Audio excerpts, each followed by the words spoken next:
In October 4th, 2012, at LA Live in front of the Staples Center, the Season 2 World Championship was underway. Shoutcasters D-Man, Freak, Jad, and Rivington were on deck, and veteran esports figures DJ Weed and Rachel were the hosts. All of day 1 consisted of group stage matches, which meant at least 4 teams' world's run would end that day. In Group A, Azubu Frost, Invictus Gaming, CLG Prime, and SK Gaming battled it out to determine who would be the 2 moving forward in the tournament. It was no surprise that Azubu Frost dominated every game and obtained first place. CLG Prime and SK Gaming was no match for the number 1 seed from Korea. Invictus Gaming was outclassed once the teamfights occurred, as Azubu Frost had better late game scaling. SK Gaming was unable to exit Worlds with a win. Despite their intense passion and emotions, Azubu Frost decimated any hope. Their game against CLG Prime was a close one until CLG's signature cheese composition of triple teleport prevailed in the end. Now we're seeing Voyboy teleporting. They're going into the base. CLG are pushing into the base. Voyboy's gone for the final next turn. They're going to try and catch up towards Aranea. Have they got the damage? Voyboy's back in. The second teleport comes in. Big Battlefield. Oriana Ultimate. The Nexus is exposed. The double lift is going to take the Nexus down. No, Kevin gets in there. Absolutely obliteration. The Voyboy grabs the back. And it's won it. I do not believe the game. What an absolute epic finish to a fantastically slow game. And good God, everything happens at once. 35-minute game. CLG just pulled off a crazy, crazy victory. SK Gaming's last hope was against Invictus, but they were outclassed so badly that they surrendered. It was down to either Invictus Gaming or CLG Prime. Both with 1 win, their head-to-head game proved very significant. However, in that match, Invictus Gaming steamrolled CLG. Because CLG lost against Azubu Frost afterwards and Invictus picked up a win from SK Gaming, Invictus moved on to the quarterfinals. CLG Prime's world's run was ended by the hands of Koreans, whose region they trained in the most out of any Western team. In Group B was Najin Sword, CLG EU, Team Dignitas, and the Saigon Jokers. Everyone predicted CLG EU and Najin Sword to move on, and they did. Najin Sword completely annihilated the group with dominating performances game after game. Mach Noon was especially spotlighted for very impressive plays throughout the day. He's still there, the flash from Kane, flash crescendo from Kane going full on aggression. The rest of his team would not win it, but Mach Noon from downtown slams it home, and that's going to be the Carthus ulti doing nothing. CLG EU came out of the groups as the 2nd seed. While having very strong performances against Dignitas and the Saigon Jokers, they were no match for Najin Sword. In an OGN rematch where CLG won in the semifinals, Najin Sword took revenge and decimated CLG EU in every phase of the game. It's going to be very scary for CLG EU to fall this behind. Froggy gets almost wiped out instantly. It only took a few spells. Kane follows right behind him in the 1-for-1. The focus is on Snoopy, and all the Najin health bars are still halfway full as Wicked drains down to nothing. Double kill coming in for Prey. Surprisingly, the Saigon Jokers ended the group stage with 1 win and 3 losses. This is because they took a game off of Team Dignitas. The Jokers bullied Scarlet with crowd control and therefore set themselves up for success in the match. He is all by himself, and he has really been the focus here. A flash hit, Judy going in the solar flare, and it may take down Scarlet here. The Requiem goes out, and there's no chance for that one. Archie picking up that kill. For the expectations of the Saigon Jokers, a win was a massive deal for them and the Garena Premier League. However, this wouldn't be the only accomplishment by the Garena League teams in this competition. Team Dignitas did not win a single game in Worlds. They were overwhelmed by CLG EU, surprised by Saigon Jokers, and outclassed by Najin Sword. With Dignitas and CLG Prime gone, TSM was North America's last hope. Day 1 ended with the exit of Team Dignitas, SK Gaming, Saigon Jokers, and CLG Prime. Day 2 saw the entrance of the Moscow 5, Team Solo Mid, and the Taipei Assassins. Day 2 began with the Moscow 5 versus Invictus Gaming. This was the first time the Moscow 5 competed outside of Europe. They wanted to show a dominant impression in Los Angeles, and so they did. The Moscow 5 set the pace in Game 1 with a team composition all about damage. While IG was ahead in the early game, the Moscow 5 put the game back into their favor thanks to great team fights in the mid-game. The fight's about to start again. Initiation comes in from Zarian. Good job, kid. Almost, oh, he does get taken down. He doesn't even get a chance to attack. Zatai falling to Moscow 5, then Q. Alexei's coming up very big, but it's Diamond Prox with the double kill. The chase onto PDD is just too strong, and this completely spells Baron at 29 minutes for Moscow 5, then Q. The Moscow 5 forced IG to surrender Game 1. Game 2 saw IG try to continue their early game aggression with a level 1 First Blood. It's going to be interesting. Oh, Darian gets caught though. There's the Pulverize as well. First Blood might be there.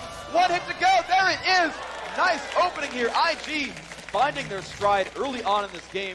However, their aggression backfired in the mid-game. Instead of going for a dragon, they fought around the Baron pit, which resulted in 4 deaths and Moscow 5's ability to get back into the game. From then on, the Moscow 5 was able to come back and win Game 2, eliminating Invictus Gaming and moving on to the semifinals. Next up was the Taipei Assassins versus Najin's Sword. Once again, there was a lot of hype towards Mach Noon and Najin's Sword considering the dominance they conveyed in the group stage. For TPA, it would be their debut in North America. Game 1 began with first blood to Toys. It was already pretty much predicted. He ended up just trading the flashes. Mid lane, Song is going to get caught. First one's going to come in. It is going to be Toys that picks it up.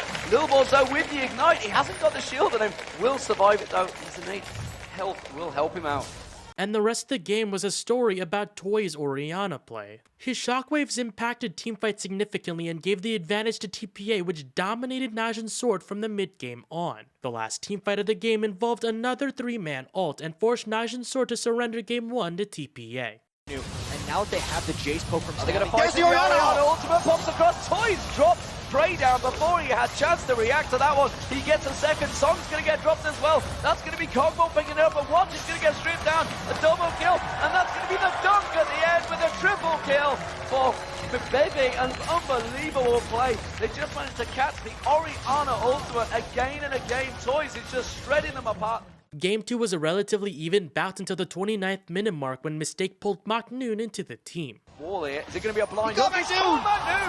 He's caught Magnoon! Can he do the damage on him? He does manage to get a lead strike away, and Nilballs has gone aggressive. He's gone deep. Crescendo comes across. They do manage to shut him down. That's going to be Song also going in there. Manages to get the Morgana ultimate. Then they get the power fist on towards Song. Song's going to get dropped. That's a double kill for Toys. They're going to turn this one into a possible inhibitor. They're going to push on the inhibitor turret. The turret will go down.